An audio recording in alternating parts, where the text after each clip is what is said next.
Doctor साहब, पहले तो मैं एक ज़िमनन सी बात पे आ रहा हूँ, चूँकि इसमें लोगों का बड़ा इंटरेस्ट होता है, ख़ास तौर पर इन्वेस्टर्स का, कि ये जो एकदम से बड़े अरसे बाद सोने की कीमत गिरी है, तो क्या ये इंडिकेट करती है किसी किस्म की इकोनॉमिक स्टेबिलिटी या लोगों का एतमाद निज़ाम पे कुछ बड़ा है?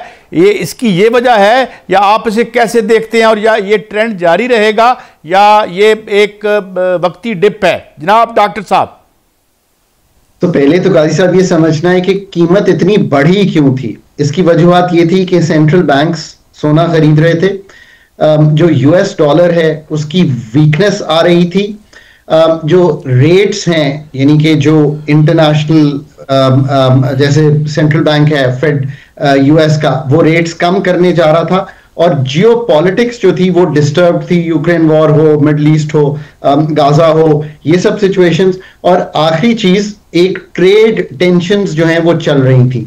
इन सब चीजों ने स्टोर ऑफ वैल्यू यानी कि लोगों ने अपने पैसे को स्टोर ऑफ वैल्यू बेस्ट समझा सोने को, और सोने की तरफ माइल हुए। ये हैं रीजंस। इनमें से कुछ रिवर्स हो गए हैं, उसकी वजह से सोने में एक करेक्शन आई है। मसलन चाइना के साथ ट्रेड टॉक्स आगे बढ़ रही हैं, रीसेंट बयानात भी यही कहते हैं, सो ट्रेड ईजिंग की तरफ है। इंडिया के साथ भी सुनने में आ रहा है कि ट्रेड ईजिंग की तरफ यूएस जा रहा है, नंबर वन। दूसरी चीज, मिडल ईस्ट में जैसे भी आप सेटलमेंट को गाजा में समझें, तो हम उस तरफ बढ़ रहे हैं कि कोई सेटलमेंट आ जाएगी। इसी तरह जो यूक्रेन का मसला है उसकी तरफ भी एक कोशिश की जा रही है, सो जियोपॉलिटिक्स को थोड़ा सा आसान होते हुए देख रहे हैं। और आखिरी चीज जो सबसे ज्यादा इंपॉर्टेंट है, बहुत टॉपिश हो गई थी, बहुत बाइंग कर ली थी, अब बस 100 रुपए थे, आपने लेवरेज करके 200 का सोना खरीद लिया। सो कुछ पोजीशंस की क्लियरेंस जिन्होंने बहुत पैसे बना लिए थे वो भी होने को आई है, और स्टॉक मार्केट में पैसा दोबारा गया है। The market today for example, आज ही अगर हम बात करें तो इंटरनेशनल मार्केट्स बहुत अच्छी खुली हैं, क्योंकि पैसा जो है अब उन एसेट्स में, एआई के एसेट्स में और डिसरप्टिव एसेट्स में, ईवी के एसेट्स में दुनिया में लोगों ने शिफ्ट किया है। ये वो वजूहत हैं जिसकी वजह से करेक्शन आई है। I think short run toppish है सोना, in the long run I think as a store of value it will always hold value, और उसका जो अपवर्ड ट्रेंड है वो अभी खत्म नहीं हुआ है। डॉक्टर साहब, कितनी कमी आ सकती है सोने की कीमतों में, क्योंकि $4080 तक जो है वो सोने की कीमत गई है, क्या इससे कम होकर ये उस सतह पे आ सकती है जिस पे 3000, 3500, 2000 तक? I think that's a long way of. ऐसा तो शायद नहीं मुमकिन होगा, क्योंकि जो इस वक्त बाइंग है as a store of value वो कायम है। यूएस के रेट्स और कम होने जा रहे हैं, so opportunity cost of holding gold will be better not worse. Short term correction के बाद आई थिंक कि ट्रेंड जो है वो अभी भी, मोमेंटम भी जो है वो अपवर्ड ही है, डाउनवर्ड नहीं है। बट जिस तरह की राइज 3000 से 4000 की क्विकली देखी है, शायद वो होल्ड ना करे, it may be a more steady rise, but उस तरह का जो फॉल आप समझ रहे हैं आई डोंट थिंक ऐसे। सब जितने भी आपने अवामल बयान किए हैं, जिसमें तजारत का भी बात की, गजा की बात की, दीगर जो अवामल बात की है जिससे जो सोने की कीमत बढ़ रही थी, इसमें साथ साथ ये देखने में आ रहा है कि जो डॉलर है उसका ट्रेंड नीचे जा रहा है, आलमी सतह पे उसका जो है वो कीमत कम हो रही है। आप क्या समझते हैं कि डॉलर भी अब संभल पाएगा या डॉलर मजीद कम होगा? देखिए, डॉलर में चूंकि जो इस वक्त फेड का इंटरेस्ट रेट है वो कम हो रहा है, और अगले आने वाली फेड की अनकरीब मीटिंग में उम्मीद की जा सकती है कि 0.25% और कम हो जाएगा, क्योंकि यूएस इन्फ्लेशन संभलती नजर आ रही है और इन्फ्लेशनरी ट्रेंड शायद टूट गया है वहां पे। आने वाले 6-8 माह में भी यही ट्रेंड बरकरार रहेगा कि inflation on the downward side, so the Fed की जो ईजिंग है यानी कि पॉलिसी रेट का जो कम होना है वो चलता रहेगा। इसलिए डॉलर की जो स्ट्रेंथ है वो उतनी नहीं रहेगी जैसे पहले करेंसीज के अगेंस्ट रही है, बिकॉज लोग इन्वेस्ट करेंगे अदर एसेट्स में, मे बी रिस्कियर एसेट्स में, स्टॉक मार्केट में, बिटकॉइन में, कुछ सोने को होल्ड करेंगे। तो I think the trend is that way. Sir, ये तो इंटरनेशनल मामला हुआ। सब एक छोटी सा जिमनी क्वेश्चन है इसके साथ। ये तो इंटरनेशनल मामला हुआ डॉलर का, सोने का। पाकिस्तान के अंदर बिजली की कीमतें कम कर दी गई हैं, तकरीबन 15 रुपए फी यूनिट कम की गई है इंडस्ट्री के सार्फिन के लिए और ज़राई सार्फिन के लिए, और जो वजीर आजम हैं वो गैस के कनेक्शन भी उन्होंने बहाल कर दिए हैं। आप क्या देख रहे हैं कि आइंदा आने वाले दिनों में इन्वेस्टमेंट और हमारी जो इंडस्ट्री है उसका पहिया चल जाएगा इससे? एक तो याद रखिए कि पाकिस्तान का जो इन्वेस्टमेंट टू जीडीपी रेशियो है वो 13-14% के करीब है। पहले 18% तक गया था आज से कई साल पहले, तो ये नीचे आ गया। यानी कि हम as a percentage of our GDP, जो इकोनॉमी का हजम है, हम 13%, 13.5% इन्वेस्ट करते हैं। ये निहायत ही कमजोर है शाहिद साहब। China 35%, India 28-30, Vietnam 30। यानी कि जिन ममालिक ने भी तरक्की की है, ईस्ट एशियन मिरेकल की जो एक जिसे कहेंगे ना शारक जो थी, वो उनका इन्वेस्टमेंट रेट था जो कि सेविंग से आ रहा था और बहुत हाई था। हम एक कंजम्पशन ओरिएंटेड सोसाइटी है, 94% तक हमारे कंजम्पशन लेवल्स हैं। सो ये बात बहुत दुरुस्त है। Public sector, private sector, domestic, FDI, all are weak. इसके बहुत से अवामिल हैं। कॉस्ट ऑफ डूइंग बिजनेस, जिसका एक जो बिजली है, गैस की कीमत है, वो खित्ते में भी ज्यादा है, 38 रुपए से 22 रुपए हुई है।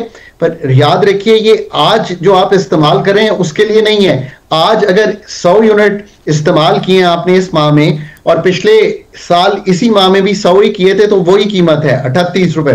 जो 10 ऊपर इस्तेमाल करने जाएंगे, इंडस्ट्री को 10% बढ़ा के चलाएंगे, तो आपको 22 रुपए की कीमत। अच्छा डॉक्टर साहब, मैं एक और आपसे, आज एक आर्टिकल भी आया है डॉक्टर इकरामुल हक का। नेपरा ने जो है वो आउटसोर्स किया है ऑडिट को। मौसूफ के जो हेड हैं बकौल दिस आर्टिकल को इन एक्सेस ऑफ 32 लाख रुपया तनख्वाह हासिल फरमाते हैं, और वो नीचे तक जो है यही इनके हैं। खुद इनके पास लोग मौजूद हैं जो ये ऑडिट कर सकते हैं। इससे पहले जो एक रिपोर्ट आई थी इमरान खान साहब के दौर में, जिसमें उन्होंने कहा था जी ये जैसे एक अब्दुल्ला अबू बकर अब्दुल्ला बड़े बड़े अपराइट अफसर समझे जाते हैं, उनको कहना बंद कर दे खुदा दा वास्ता जी। Number one, first part of the question. Another good news within the inverted commas कि हमें एक और रोल ओवर मिल गया है सऊदी अरब से, और शायद डेफर्ड पेमेंट पे मिल जाए।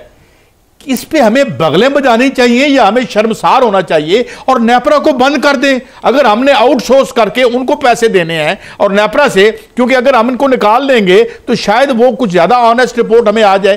तो डोंट यू थिंक कि ये is too little and too late, और ये एक दीवार चीन है जिससे टकरा के हर डीएफआई या एफडीआई वापस चली जाएगी? डॉक्टर साहब, पाकिस्तान में मैं जब हुकूमत में थे तो मैं ये हमेशा कहता था कि हीट रेट ऑडिट करवाना चाहिए, जिससे आपको पता चलेगा कि जो तेल क्लेम किया जा रहा है इस्तेमाल होने में, जिसकी कीमत आपसे ली जा रही है in terms of the electricity price, वो ठीक है कि नहीं है।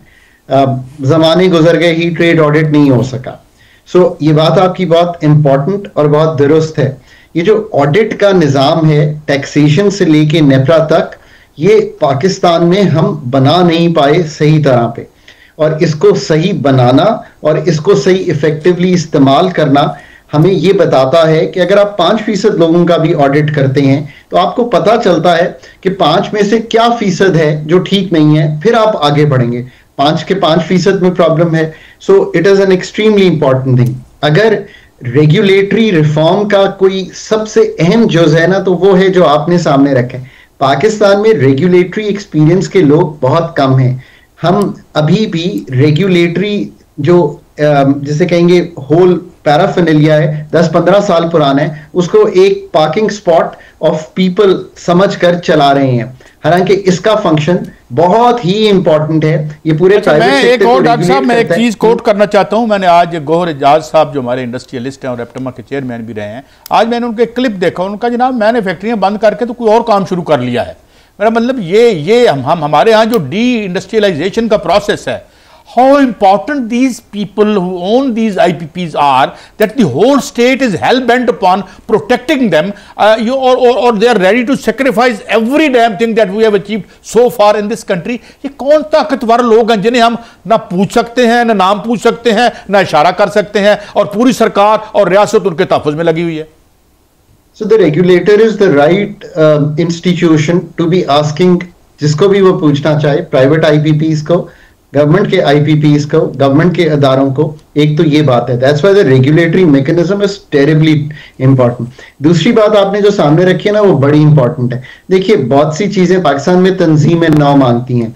आपने कहा कि किसी ने हमारा रोल ओवर कर दिया, चलें सऊदी अरेबिया ने भी किया, UAE ने भी, सब रोल ओवर्स हो गए हैं। $14-15 अरब का हर साल का रोल ओवर जो है वो मिल जाएगा आपको। ये आपको जो आपने कहा कि शुड वी बी हैप्पी, और कैसे समझें इसको? ऐसे समझें कि एक टेल विंड मिल गई है, वक्त और स्पेस, कि एनर्जी सेक्टर की तंजीमें नौ आईपीपी से लेके डिस्ट्रीब्यूशन कंपनीज तक, मुझे it's always a great pleasure to have you on the show, और आप हमें गाइड करते हैं और हम बड़े बर्निंग क्वेश्चंस आपसे पूछते हैं और आप बेलाग तजुर्बा करते हैं। तो ये है वो इश्यूज, और मैं समझता हूँ कि जो हमने बिजली पे ये एंड किया है, ये बिजली अगर गिरती रहेगी तो हमारी इंडस्ट्री भस्म होती रहेगी।